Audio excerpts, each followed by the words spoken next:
Hola,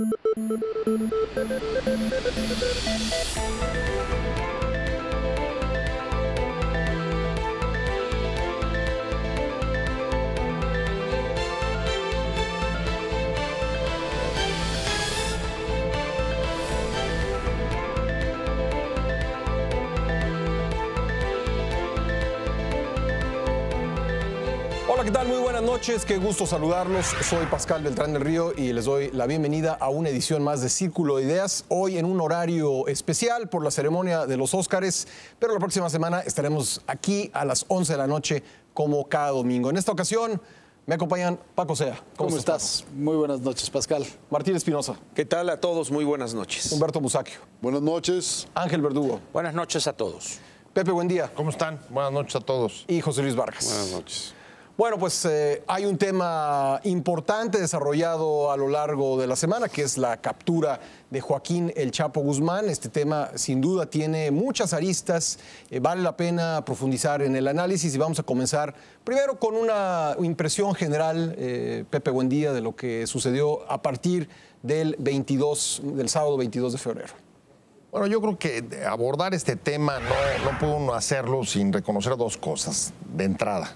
Lo primero es que el Chapo, en efecto, como se ha comentado a lo largo de la semana, pues, se había convertido en un símbolo de impunidad, de evasión de la justicia, de deterioro de las instituciones, y su detención, pues por supuesto, es un símbolo de choque y de golpe contra la impunidad, y me parece que eso es positivo para el gobierno federal, para la justicia y en general para todo el país y la imagen fuera. Y ligado con eso, pues creo que también había habido en la última década un paulatino deterioro en la credibilidad sobre la capacidad del Estado mexicano para hacer una operación bien hecha. Y me parece que esta fue una de ellas, independientemente de las preguntas que a continuación sí empiezan a surgir alrededor del tema. Y ahí me conecto con las preguntas. Las preguntas que todos los días comienzan a salir es, bueno, después de reconocer esos dos éxitos importantes para el gobierno, para la justicia, para el Estado mexicano, ¿cuál era la situación de él al interior del propio cártel? ¿Qué tanto mandaba? ¿Cuál era el apoyo real que tenía a esta altura de su vida? Un hombre que llevaba 13 años evadido, a salto de mata, cambiando en una situación, digamos, de persecución o siendo cazado permanentemente. ¿Qué tanto dentro de la propia organización comenzaban a haber ya disputas? Lo comentábamos un poco antes de comenzar el programa, disputas internas por el liderazgo. ¿Cuál es su relación y cómo se acomoda ese cártel, por ejemplo, con los otros dos cabezas visibles, que, por cierto, la justicia y la inteligencia norteamericana los coloca al mismo nivel, al Mayo y al Azul, ¿no? Esa es una de las preguntas. La segunda pregunta es, a ver, una vez que ya se detuvo al Chapo, ¿hasta dónde y cómo va a enfrentar esta prueba la justicia mexicana?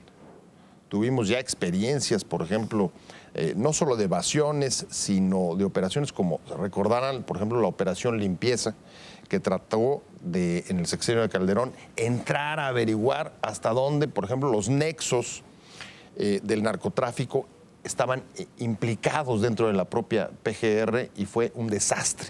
Todos los que fueron señalados están libres e incluso, entiendo, con ganas de demandar a Marisela Morales. Ahí hay otra pregunta. ¿Por qué me señalas a mí?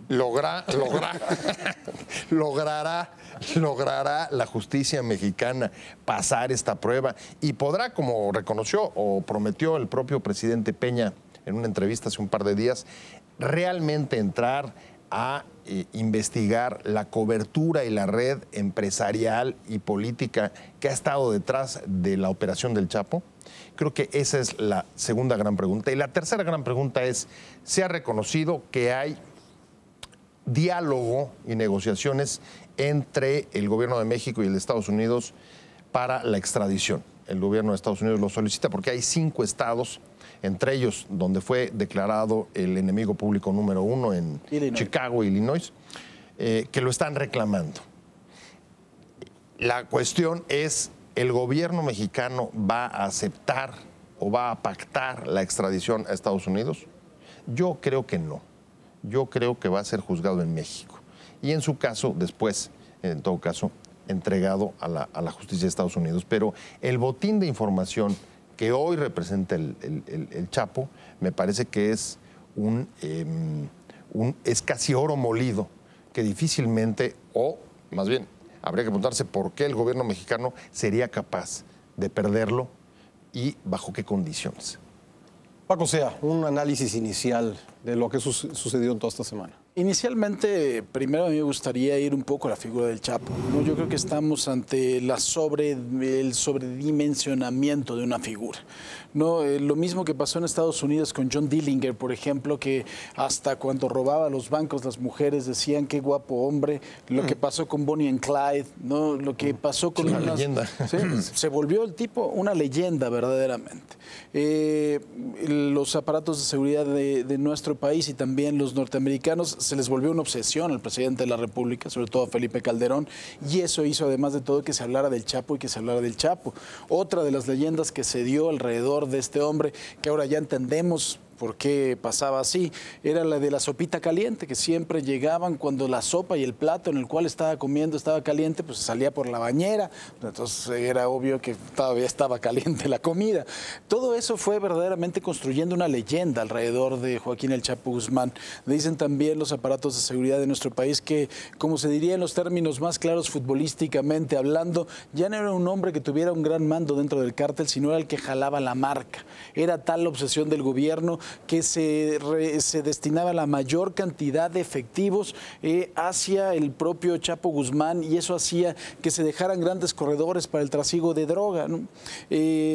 Creo que finalmente estamos sobredimensionando finalmente un hombre que además de todo se convirtió, como ha pasado muchas veces, ¿no? Lo que ha pasado en Michoacán, cuando se borra esa línea entre el bien y el mal, en la cual un narcotraficante llega y hace cosas buenas por una comunidad y regala juguetes en Navidad, y entonces ese hombre que a veces hace más que lo que hace el propio gobierno, que a veces protege más que lo que protege el mismo gobierno, empieza a ser querido por la gente.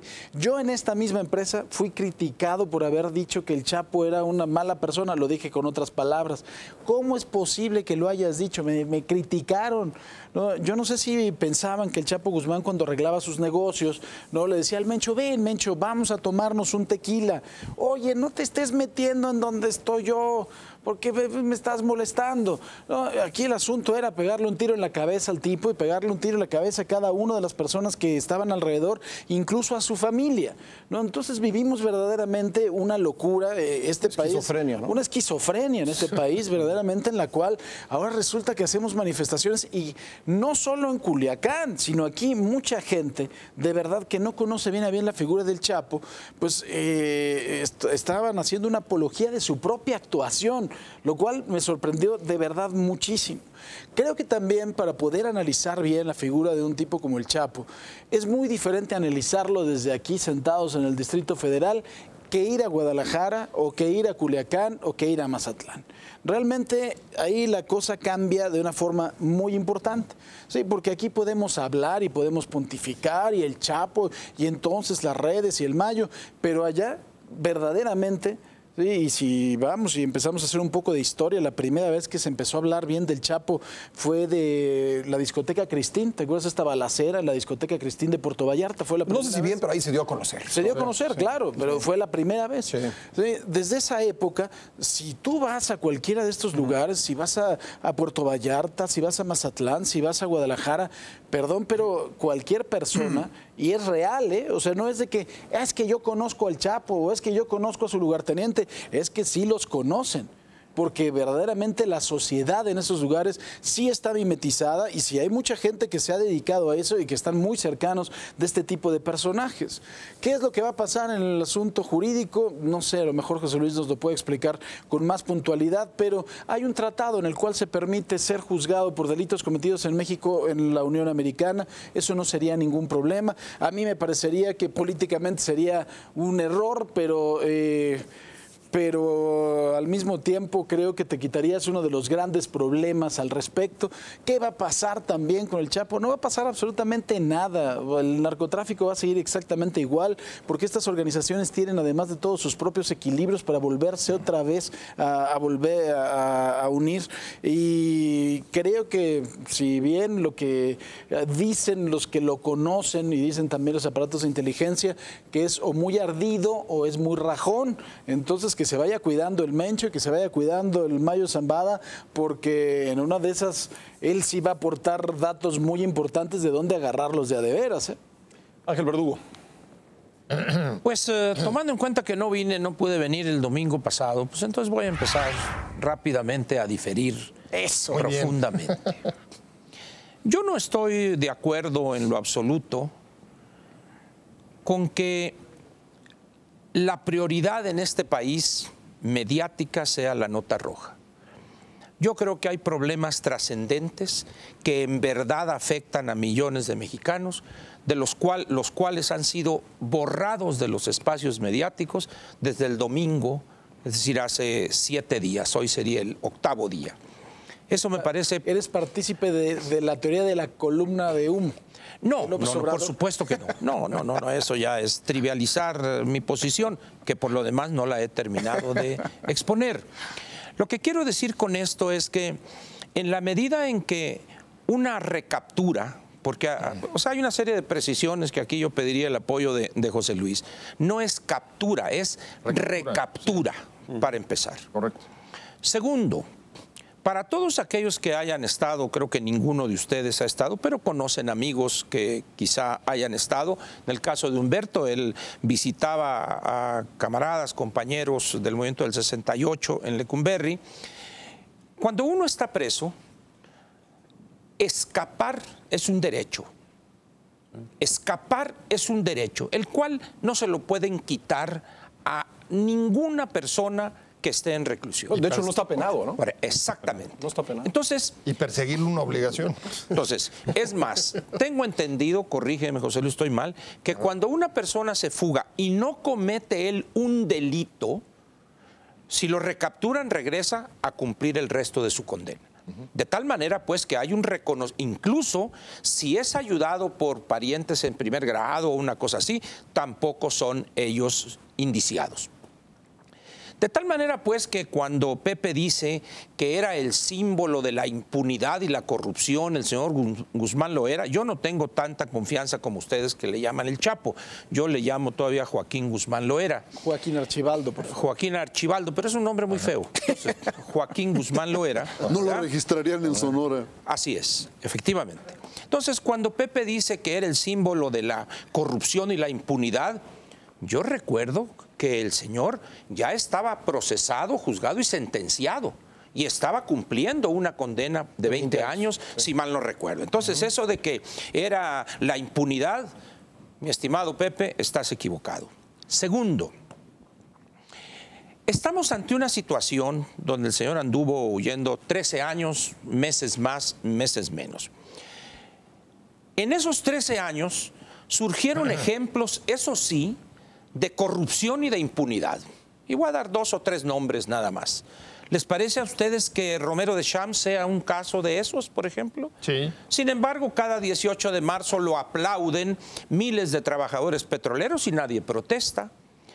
Pero que así es. Y Granier, y hay muchos. Oye, Ángel, pero nada más, perdóname que te interrumpa. Él estuvo prófugo, pero durante el tiempo en que estuvo... Por supuesto. Construyó un imperio Por supuesto, criminal, ¿no? Así es. Pero, o sea, no ignoro eso, pero... Una aclaración, sí tenía 6 órdenes de aprehensión. Sí, claro. Que se cumplimentaron al momento en que lo presentaron. Totalmente de acuerdo. Pero es una recaptura. Para que puedas tú efectivamente cumplir con esos, tienes que recapturarlo. Porque él no lo estás agarrando de la calle. Estás agarrándolo porque él escapó de la prisión. Si hubiera seguido él en prisión, esas órdenes de aprehensión habrían sido ahí dentro, o sea, era un juzgado. Lo que hicieron, más. efectivamente. Así es, lo que hoy están haciendo. Construyó un imperio, claro, es su profesión. A eso se dedica él, presuntamente. Eso será tarea del Ministerio Público, aportar las pruebas conducentes a demostrar esa culpabilidad y el juez decidirá en consecuencia. Pero a lo que voy es a lo siguiente. Cuando a un individuo que es sinónimo, el arquetipo de la corrupción, del uso del poder político para enriquecerse, para acabar con un Estado. ¿Quién habla hoy, por ejemplo, de Moreira, de los 30 y tantos mil millones de pesos de deuda, que bien a bien nadie sabe quién? Y cuando termine algunos gobernadores el año que entra, van a salir otros candidatos. ¿Quién se preocupa por el endeudamiento, por ejemplo, que dejaron en Chiapas, que dejó Leonel Godoy en Michoacán? Es decir, ahí sí hay una impunidad evidente. Ahí andan, se pasean libremente. El Chapo, como llaman ustedes, el señor Guzmán Loera, era perseguido. Y perseguido en todas partes. Entonces, de tal manera, pues, que sinónimo de la impunidad, yo no estaría de acuerdo con esa expresión. Y digo lo siguiente, yo creo que el que estemos, o el que estén ustedes, no yo, porque además lo he escrito en Excelsior y lo he dicho en Excelsior TV y lo he dicho con Paco en su espacio, yo creo que el país está cometiendo un error durante una semana, no sé cuántos días más vaya a durar esta orgía mediática. Ajá. Estamos olvidando una serie de problemas. ¿Quién recuerda ahorita los datos que dio el INEGI hace ya 9 días, 10 días, el viernes de la semana antepasada, no de esta que recién terminó, donde estamos viendo una caída brutal de la economía mexicana? Las implicaciones que tiene, no tanto la inflación, sino el crecimiento del producto que viene en caída libre. Y hay una más preocupante, ¿sí? Cómo se corrigió la economía, el crecimiento de la economía norteamericana.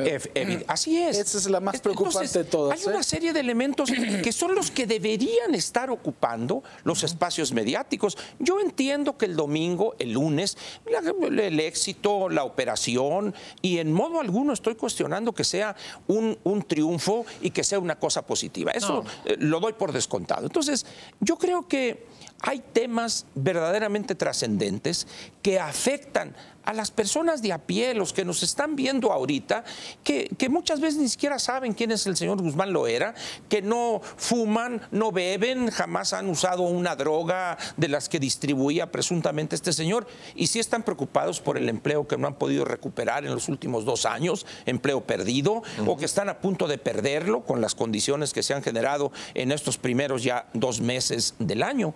Yo pienso, pues, que deberíamos darle su lugar a lo que yo considero que es la prioridad número 1 en este país, y lo será durante muchos años, que es la situación económica. Martín Espinosa.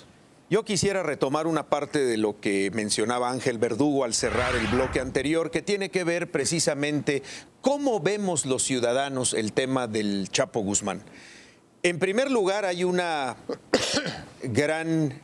gran escepticismo, hay una falta de credibilidad de la gente, no porque tenga que ser importante el que la gente avale o no avale una acción de Estado o una acción de gobierno. Bueno, tuvieron que probar que era él. Eso es independiente. A mí lo que me llama la atención es que la gente en la calle no es tanto que dude si es el Chapo o no es el Chapo, o si lo detuvieron como dicen que lo detuvieron, o si los túneles en Culiacán a través de los cuales se escapaba, y que son únicamente el reflejo de cómo se mueven muchas cosas en este país. Yo creo que la gente, los ciudadanos, vemos en la figura de Joaquín Guzmán a ese héroe que ha logrado burlar al Estado, al gobierno o a las autoridades, y que en el fondo es reflejo de todo un sistema político nacional podrido que ha permitido el surgimiento de esos liderazgos fuera de la ley, indudablemente, pero que son una realidad en el país. Robin Hood, Región 4. Exacto. Chucho el roto.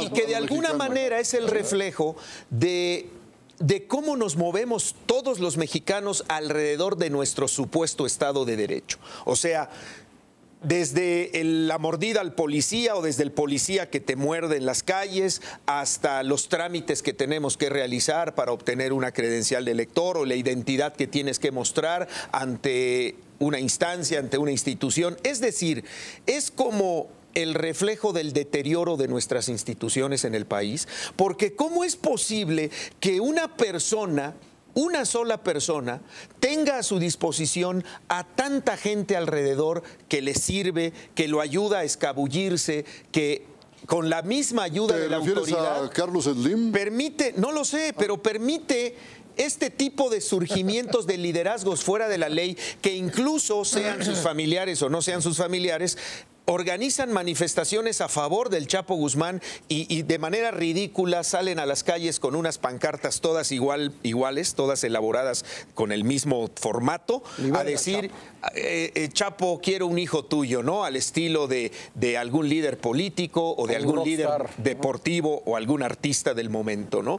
Entonces, lo que a mí me llama la atención es eso, cómo en la misma sociedad hemos cobijado este tipo de liderazgos al margen de la ley, que son el reflejo de cómo nos movemos en México y de cómo el problema no es el Chapo Guzmán, el problema es cómo un Estado mexicano ha propiciado este tipo de ejemplos, que no son los únicos, y habría que preguntarnos ¿qué otros chapos hay en el país? ¿Y qué otros chapos tienen que ser combatidos? Alguien lo decía hace un rato, en relación a liderazgos que se han dado adentro incluso de las instituciones, que se han dedicado a lucrar y que se han dedicado a medrar con los recursos públicos a lo largo de las últimas décadas en México, ¿no? Ahora, es verdad, Humberto Musacchio, creo que hay una diferencia, aunque, como dice Paco, yo comparto ese punto de vista, los horrores hechos por cada una de estas organizaciones criminales, pues creo que no puede uno encontrar diferencias. Sin embargo, este personaje, Joaquín El Chapo Guzmán, pues no vemos el mismo tipo de interés del público o incluso de admiración por otras figuras del crimen organizado. Y podemos tomar prácticamente cualquier otro cártel del país y no encontraríamos un símil del Chapo Guzmán en esa organización. ¿Quién sabe? Yo creo que es una cuestión de oportunidad. En Colombia ustedes recordarán que los capos del narcotráfico también tenían un gran atractivo para gente a la que le habían hecho algún favor. Bien, les conseguían empleo, les construían un jardín, un kinder. Lo que no hacía el Estado lo hacían los capos de la droga. Pero no vimos manifestaciones públicas cuando detuvieron... En Colombia sí hubo manifestaciones públicas. Sí, pero me refiero a otras figuras, el Z40, quizá porque su tarea como benefactores no ha sido tan amplia y tan notoria. Pero eso es parte de la vida, del perfil que tiene un capo del narcotráfico. Sí. Es un benefactor de su comunidad. En Sinaloa abundan esos casos. Pero a mí me parece que lo que hay que destacar en esto es que yo no me la creo. Que 13 años se hayan tardado para recapturar al Chapo, pues con todos los aparatos de inteligencia que están aquí, de las policías mexicanas, las múltiples agencias de Estados Unidos que están actuando en México. Parece que el pitazo, dicen, lo dio una agencia estadounidense. Pero se tardaron 13 años. Pero considerar que somos eficientes en muchas otras cosas, o las autoridades son eficientes en muchas otras cosas. El Estado mexicano es muy eficiente en producir pobres y desempleados, pero me parece que en esto no ha mostrado mucha eficiencia. Y hay algo más, yo tampoco me la creo de que muerto el perro se acabó la rabia. Agarraron al Chapo y hay 20 chapos que lo van a sustituir, y el asunto no termina ahí porque la estrategia del Estado mexicano es equivocada. No van a acabar con el narcotráfico, con una guerra frontal contra las bandas. Ahora, creo que nadie ha dicho eso, ¿no? Creo que ni siquiera... Bueno, pero esa es la política oficial. Pero me refiero a que nadie ha dicho que por detener al Chapo se va a acabar el narcotráfico. Al contrario, creo que... la celebración en los medios de la detención del Chapo me sugiere que parece que estamos ya ante el fin del fenómeno del narcotráfico. Pero no es así, pues no me la creo. Yo estoy de acuerdo con Ángel en que esto es una cortina de humo porque tenemos severos problemas económicos. ¿Ves? Yo no dije eso, eso lo dijo, eso hizo la pregunta él. Sí. No, pero...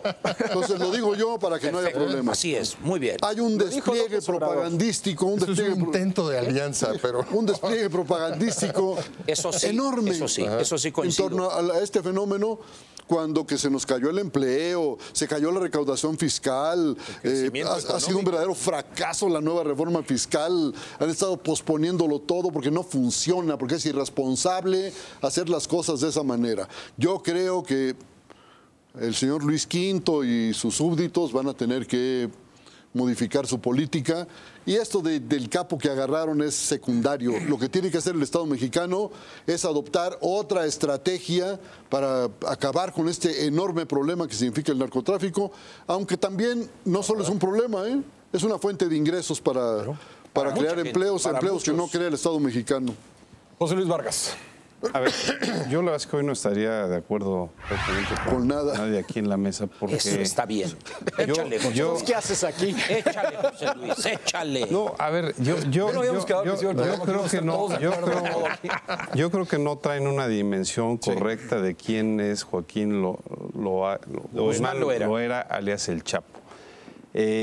Este hombre verdaderamente es un criminal de alto poder, no por su capacidad, eso ya todos lo sabemos, por, en fin, todos sus casos, no, por la capacidad operativa que tuvo y que ha tenido para transformar una industria que es de las industrias ilegales, la número 1, y que factura o no factura, sino ingresa miles de millones de dólares 5.9 billones por su capacidad de ganancia que tiene pues el producto, y este hombre es capaz de transformar un negocio que originalmente se daba en los países andinos, particularmente la cocaína, y les quita, él es uno de los principales, que les quita el trasiego a los narcotraficantes de esa región. Y no solo se queda con el trasiego en la región sudamericana, centroamericana, sino que se vuelve un distribuidor fundamental para Estados Unidos, Asia y Europa. Y Australia. Esa capacidad, esa capacidad es lo que hoy en las empresas multinacionales hacen estos perfiles que son los CFOs, Chief Financial Officers, es decir, jefes financieros. Y este hombre podría estar ocupando un lugar en cualquiera de esas transnacionales con tener tercer grado de primaria, creo que ni acabado, ¿no? Me parece que... Oye, pero perdón, brincándose todas las leyes, ¿no? Porque los CFOs tienen que ajustarse a ciertas reglas. Pero supuestamente. Pero a veces sí y otros supuestamente. Pero a veces. Mi punto es entender la capacidad del personaje. Es decir, no es cualquier... No, a ver, sin estar en las frivolidades de que sí es igual que Al Capone, no. Es entender eso. Segundo tema que hay que entender, su capacidad corruptora. Alguien que durante 13 años está prófugo, que sale en un carrito de la prisión y que finalmente lo encuentran en su tierra de origen, tranquilo. Y como dijo don Vicente Fox, donde lo que le falló es una cuestión totalmente humana, y es que relajó el cuerpo. Aflojó el cuerpo, dijo Fox, el culto y eso, acompañado con un tema sentimental de sus gemelas y demás, es lo que lleva a la captura. Pero 13 años prófugo, ¿y eso en qué consistió? Básicamente en que tenía capacidad de corromper a cualquiera. Y eso me lleva a un último punto. Precisamente como eso no se ha acabado, esa capacidad corruptora sigue, precisamente yo creo que lo más deseable es que sí lo extraditen. Dicen en la discusión es que eso va a reflejar debilidad del gobierno. Bueno, pero es que hay que asumirlo, somos débiles en ese aspecto. Es decir, si estuvo 13 años prófugo y estaba en su tierra, es que tenía capacidad de corromper a jefes militares, a todas las autoridades regionales, a los propios gobernadores, donde le abrían paso, donde llegaba. Entonces yo diría, ¿para qué nos hacemos tontos? Entreguémoselo a los norteamericanos. Perdón, y que ganemos una estrella más en la bandera de Estados Unidos. Y cobrémosle caro el favor. Es decir, obtengamos algo a cambio de eso. Es que el favor nos lo van a hacer a ellos, a nosotros, de que no se les escape, claro, ¿no? Pero por lo menos cumplirá su sentencia. El hombre, nos quitamos el problema, porque el problema evidentemente no se acaba ahí, pero sí la capacidad corruptora frente a los jueces que tenemos es total. Es decir, le van a dar una sentencia mínima, es decir, lo van a ver como un gatito cuando es un auténtico. Entonces, el Estado mexicano no sirve, sería la conclusión. Yo creo que para esto, y en otros. Bueno, de acuerdo, pero para esto se está refiriendo. Creo que está más que probado. Veamos a Raúl Salinas, vemos a otros tantos, pero el problema es la estructura, salen, José Luis. Después de 12 años salen que no tenían... O sea, la capacidad corruptora del Chapo Guzmán se da en una estructura que permite esa capacidad de corromper. Pues estimula. Si el Estado tuviera los controles y las instituciones adecuadas para evitar ese tipo y sancionar ese tipo de conductas, verías tú si surgirían figuras como este hombre, ¿no? Coincide, pero como no los tenemos, bueno, entonces hay una debilidad. Extirpemos el cáncer. La corrupción es un mecanismo de control del Estado mexicano. Bueno, no se da al margen del Estado. ¿Quiere opinar Paco Sea? Le voy a dar oportunidad a Pepe Bonilla que le responda. Adelante. ¿No le quieres responder? Porque es primero, Sí, ahorita le respondo, pero adelante. es primero, Bueno, Paco Sea, primero. entonces. Yo aquí quiero resaltar varias cosas. Yo creo que nadie está sacando de dimensión la clase de criminal que es el Chapo. Nadie lo está sacando de dimensión.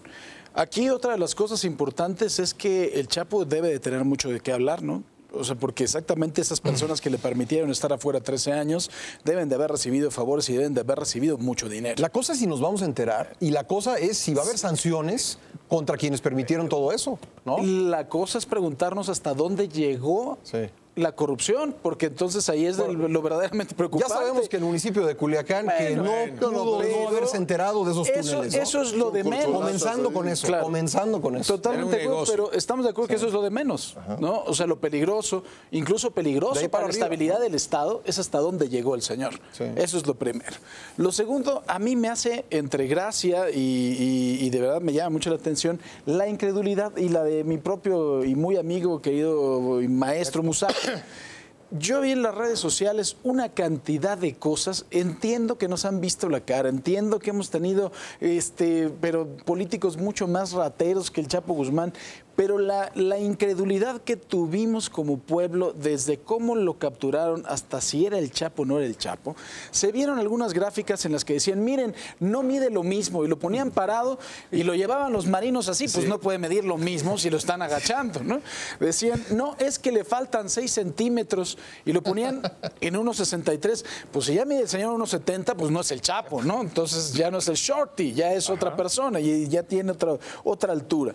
Entiendo también, por supuesto, que sí, y entiendo que hay muchos problemas y gravísimos. Y yo digo, el dato de la desaceleración de la economía norteamericana es a mí el que más me preocupa, porque creo que independientemente de las cuentas que hacemos nosotros, las que le salen mal a los gringos es la que nos hace más daño a nosotros. Pero esto también se ha vuelto una guerra mediática. O sea, si el gobierno federal dio el golpe que estuvieron buscando 12 años, otros gobiernos, ¿qué esperábamos? ¿Que no lo publicitaran verdaderamente como si Ninel Conde no se hubiera operado las pompas? Perdón, pero lo van a seguir publicitando hasta que se canse. ¿Tienes elementos concretos, No, me probatorios, imagino. de tu aseveración? Me imagino, nada más. Pero era verdaderamente eso. O sea, fue un golpe de tal magnitud que claro que le sirve muchísimo. Y estamos viendo, además de todas las declaraciones de los diferentes actores políticos. Pero además yo creo que habrá quien crea que a los medios de comunicación mexicanos nos obligaron a llevarlo de nota principal. ¿Y a los extranjeros? No, o sea, no estuvo en todos los portales del mundo, ¿no? Es una noticia que tú lo sabes, que estamos conociendo en televisión. Es la noticia que más rating nos dio. Perdón, pero yo, si a mí me dicen, programa por favor tu noticiero, las cifras de la economía, la inflación, o agarraron al Chapo, pues la inflación se fue, porque yo sé que el Chapo me va a dar 2 puntos, 3 puntos. Esa es la realidad. Y es la realidad a lo mejor de todo un juego mediático. Nos ocupamos de lo que tiene interés público, ¿no? Exactamente. Y esto tiene interés público. Y además, sin duda, ¿cuál fue la declaración de Andrés Manuel López Obrador? Es que es una cortina de humo. En campaña yo me acuerdo que dijo, cuando yo sea presidente voy a agarrar al Chapo. Ya ahora es una cortina de humo. Unos decían, no, es que agarren al Chapo, ya que lo agarraron, suelten al Chapo. No, decían, la prueba de que no van en serio en contra del narcotráfico y que hay corrupción es que no han podido agarrar al Chapo y nunca lo van a agarrar. Y nunca lo van a agarrar. Y ahora lo agarran y dicen ahora, otra cosa. En el sentido de que ¿por qué se tardaron 13 años? A mí me ha tocado ver que además, la gente que es un poquito fanática de todos estos asesinos seriales y delincuentes muy importantes allá en la Unión Americana, ha habido tipos que se han tardado años en capturar. El Yuna Bomber, por ejemplo, se tardaron muchísimos años en capturarlo porque hay gente que tiene una capacidad innata para el crimen y este tipo la tenía. Que no va a resolver nada, maestro, o sea que estoy totalmente de acuerdo con usted, no va a resolver absolutamente nada. Que sí, porque dicen por ahí sus allegados y la gente que eran sus socios que es bastante rajón y que va a abrir la boca, pues qué bueno, ojalá que así sea y que se caigan muchos más, pero que caigan de todos aquellos, como decía Martín, que han permitido, ¿sí?, esa red de corrupción que lo tuvo 13 años haciendo lo que se le dio su regalada gana. Sin corrupción no hay crimen organizado. Claro. ¿No? Pepe, buen día. Ahora si quieres responderle al señor Verdugo. Ahorita me meto con Ángel, pero déjame entrarle primero con un tema que me Yo ya estaba llamó preparado. mucho la atención, Yo ya estaba que es preparado. el tema de la extradición y voy a empezar. Bueno, la verdad es que me gustaría entrarle a lo que comentaba José Luis hace un momento. Creo que difiero del planteamiento. De la extradición. De la extradición, porque creo que lo plantea en términos de, bueno, un hombre tan peligroso como el que acaba de retratar, ¿cómo hacemos que prevalezcan las condiciones de seguridad? Y como en México no existen, entonces ¿por qué no lo mandamos allá? Justicia. Exacto. Entonces, ¿por qué no lo mandamos allá para que ahí sí esté seguro y ahí sí nos aseguremos de que va a ser juzgado? Y la verdad es que ahí difiero, porque en primera habría que ver cuáles son las posibilidades y los escenarios que enfrentaría ahí. Una de ellas, por ejemplo, es que se acoja al programa de arrepentidos y si le quitan el cargo, por ejemplo, de conspiración, narcotráfico, creo que son 15 años, con buen comportamiento puedes tenerlo fuera en 4 o 5. Yo me pregunto si ustedes saben dónde está Osiel Cárdenas. Osiel Cárdenas fue extraditado. ¿Dónde está? ¿En qué prisión? En la de ¿Qué? máxima seguridad de Arizona. ¿Cuánto ¿no? tiempo? ¿Qué beneficios, no sé. ¿Qué beneficios trajo a México? Ahí está el Hijo del Mayo. ¿Cuáles son los beneficios? Y más allá de los beneficios que incluso pudiera tener a partir de esos ejemplos, yo creo que justamente no estamos dando, y ahí utilizaría tu mismo lenguaje, José Luis, no estamos dando, cobrando conciencia de la dimensión que tiene para la justicia mexicana. El impacto que tendría reconocer que somos incapaces, a pesar de que ya lo detuvimos, de poder preservarlo en prisión, a pesar de que ya se nos escapó una vez, y de juzgarlo adecuadamente. Le acabas de dar el toda la mensaje. razón. No, claro, por supuesto. pesar de que los Dado jueces que ha son corruptos. existido, dado que tenemos esos antecedentes, hoy sería un golpe durísimo para la justicia de este país, que se refleja no solamente en un capo del narcotráfico, por más importante que sea, en el caso del Chapa, sino el efecto que eso tiene sobre la impartición de justicia cotidiana, la percepción que hay sobre los jueces, la capacidad del gobierno para mantener el control de las prisiones. Me parece que sería contribuir a un mayor debilitamiento de la justicia y que empieza a hacer aguas, como lo hemos platicado en este programa. Pero yo voy a agregar algo más. Ajá. También, ¿cuántos prófugos de ese? O sea, hay muchos prófugos en México, sin duda. Pero ¿cuántos prófugos de ese tamaño hay? O sea, ¿cuántos podemos encontrar? El Chapo, bueno, estuvo prófugo 13 años, pero no es que todos los capos del narcotráfico no se es el escapen de la común cárcel, denominador, ¿no? Y una acotación, desde luego que no. muy pequeña. Se está queriendo incluso usar, cojo tu pregunta porque más estoy de acuerdo, se ha querido usar, por ejemplo, el caso de Caro Quintero para abonar en la tesis de la extradición. Mire cómo lo Pero eso no fue una fuga. Pero a ver, No fue una fuga, una fue pequeña liberado, acotación. pero se imputa Sí. a un mal procedimiento de los jueces. Pero incluso en ese caso, yo, como poder político, porque en definitiva la extradición tendría que aceptarla el Ejecutivo Federal, como decisión política.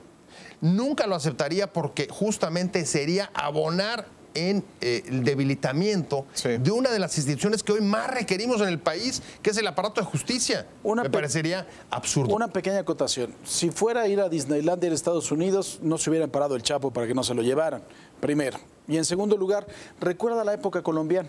Recuerda cuando los capos colombianos negociaban lo que fuera con el gobierno con tal de que no se los llevaran a Estados Unidos. Pero negociaron lo que fueron, ¿eh? El caso mismo de Pablo Escobar. Sí. Pablo Escobar. Le construyeron Negociaron una prisión lo especial. que fuera para que no fueran llevados a Estados Unidos, porque ahí las condiciones son distintas. Aquí el señor Chapo puede estar hablando todo el día con quien quiera y en las prisiones de máxima seguridad tienen una llamada al mes y tienen una visita cada 6 meses. O sea, no es lo mismo. No lo pongo en duda, Paco, pero esto está más allá de la voluntad del capo del detenido. Es un asunto de Estado. El mensaje que enviaría el gobierno mexicano sería catastrófico. Somos incapaces aquí de mantener una persona, aunque tengamos penales de máxima seguridad, en la cárcel, somos hombre. incapaces de juzgarlo. Pero, a ver, vamos a ver. Yo lo que diría, Pepe, evidentemente tienes toda la razón en el deber ser, pero pues estamos en el ser.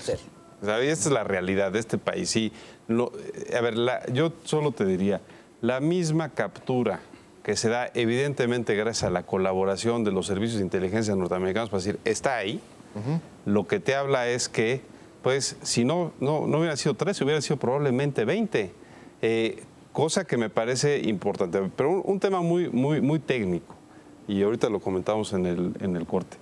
El convenio o el tratado de extradición no es excluyente el hecho de que cumpla una condena allá, que además allá no solo va a ser por narcotráfico, o sea, hay policías muertos, hay mucha gente. Es decir, este hombre no saldría en muchísimos años, pero eso no te obsta que una vez que cumpla ya una condena y que le extraigan toda la información que allá sí se le extraen de manera legal, y no al estilo tehuacanazo, que una vez que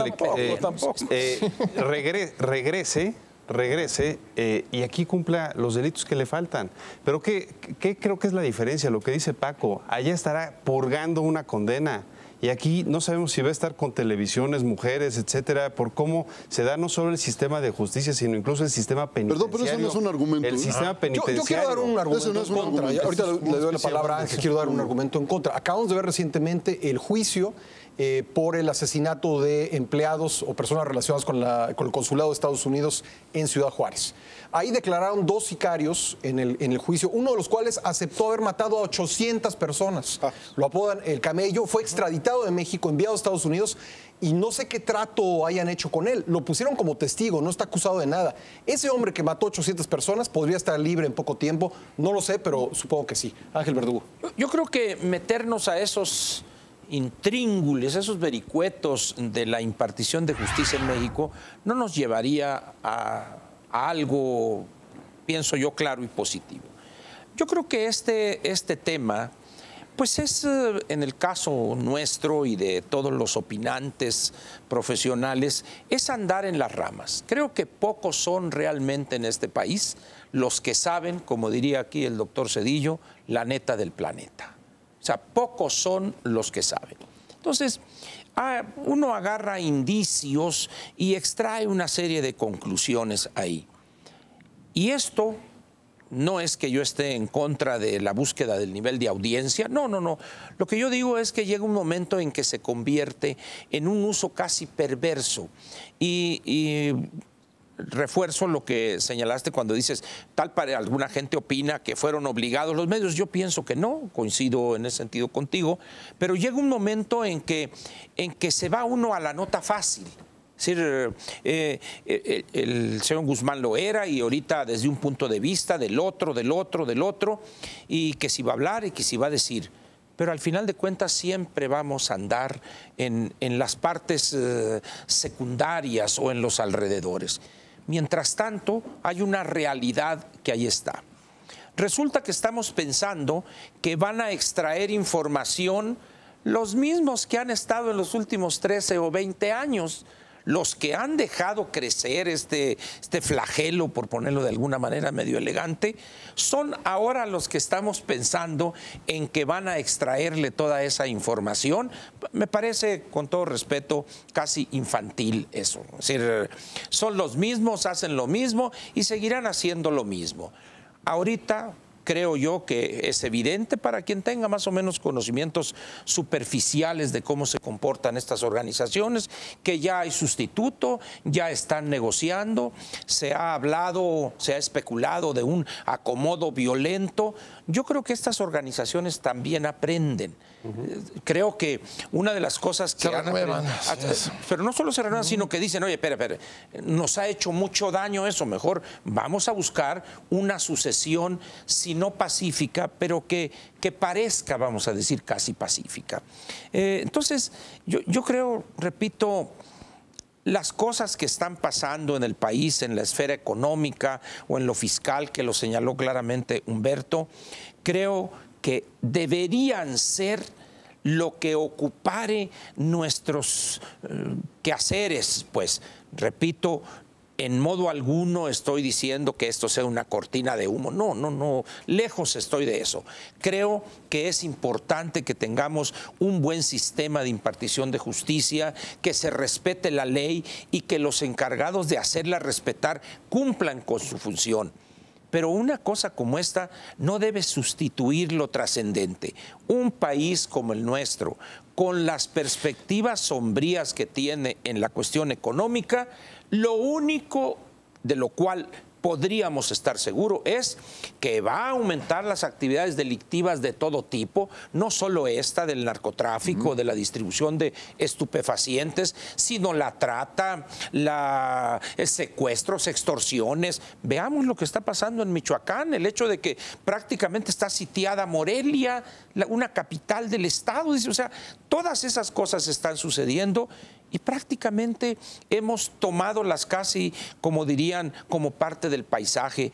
Y eso creo yo que es muy preocupante, porque están pasando cosas fuera de la captura del señor Guzmán Pero es que Loera. ese parece ser el punto. Pepe, y luego Humberto y luego Martín. A ver. Perdón, hablan del ser y del deber ser, de lo que debe ser preocupante y de lo que no debe ser preocupante. Por supuesto, lo que señalaba hace rato Martín, la recepción de esta noticia en la opinión pública, la desconfianza, la falta de credibilidad. Humberto decía, yo no me la creo.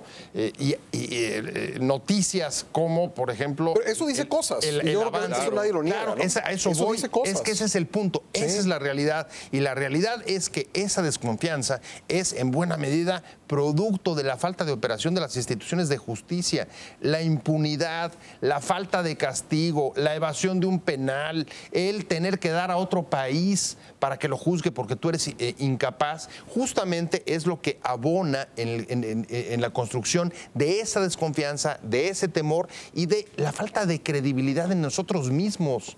No somos capaces ni vamos a ser nunca capaces, pues no lo creo.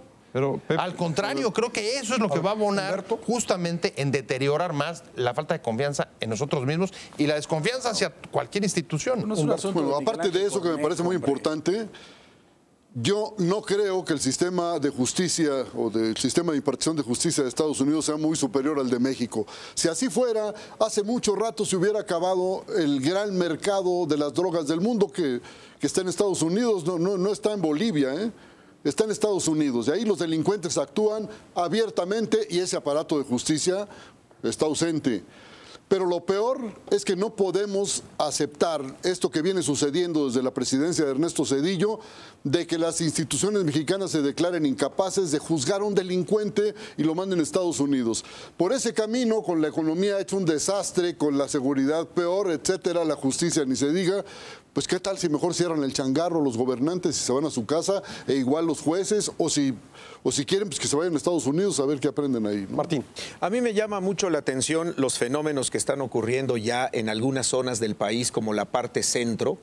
Decíamos en el programa anterior de los fenómenos que han venido ocurriendo en algunas zonas del Distrito Federal, la capital del país. La zona conurbada, ¿eh? Toda la zona conurbada, Sí, Naucalpan, Tlalnepantla, Ecatepec, Tecámac, la zona oriente, Nezahualcóyotl, Chalco. Es un verdadero desorden en materia de instituciones y en materia legal.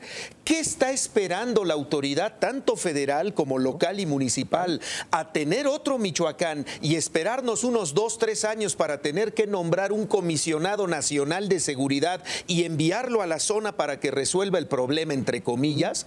Eso es lo que estamos esperando, como decía Humberto Musacchio. Pues entonces que bajen la cortina a los señores, que se lleven su liquidación y los ciudadanos pues tomamos las decisiones que hay que tomar para resolver este grave problema. Yo creo que estamos en muy buen tiempo para que, con base en este tipo de hechos que en la realidad pues a lo mejor demuestran que sí se quiere aplicar el Estado de Derecho, se reforman y se reestructuran las instituciones para que cumplan la función para los cuales los ciudadanos estamos pagando y estamos eligiendo autoridades a través de procesos aparentemente democráticos. Si no, esto es un retroceso en la vida institucional del país y es un retroceso en nuestra vida democrática, porque lo que estamos haciendo es, cada vez que hay elecciones, salir a simular que emitimos nuestro voto, y los partidos simulan que nos hacen caso y ponen a la gente que les da la gana, con una falta total de respeto a las instituciones y con una falta de eficacia a la hora de combatir este tipo de problemas, ¿no? Nos queda tiempo para 2 intervenciones rápidas, José Luis y Paco. Yo no sé si ustedes alguna vez hayan imaginado tener en su cuenta 100 o 150 millones de dólares. Pues yo creo que un juez federal tampoco. Y el Chapo es capaz de hacer eso. Es lo único que creo que hay que ponerlo por adelante, porque frente, por ejemplo, a un criminal como es Raúl Salinas de Gortari, desde mi punto de vista, ¿no?, que pasa años y luego resulta que tiempo después le dicen que no hizo nada, que ahí están sus bienes y hasta le piden disculpas, y hoy lo ves en la Plaza México fumando puro. Me parece que eso es lo que refleja el tipo de justicia y las capacidades corruptoras y de ser corrompibles de nuestra justicia. Y me parece que es un punto que hay que considerarlo para efectos de el mayor criminal que es símbolo de corrupción. José Luis está dando en el clavo. Son dos cosas muy distintas. O sea, el discurso de que tenemos que poder y tal es un discurso propio de Miguel Ángel Cornejo, perdón.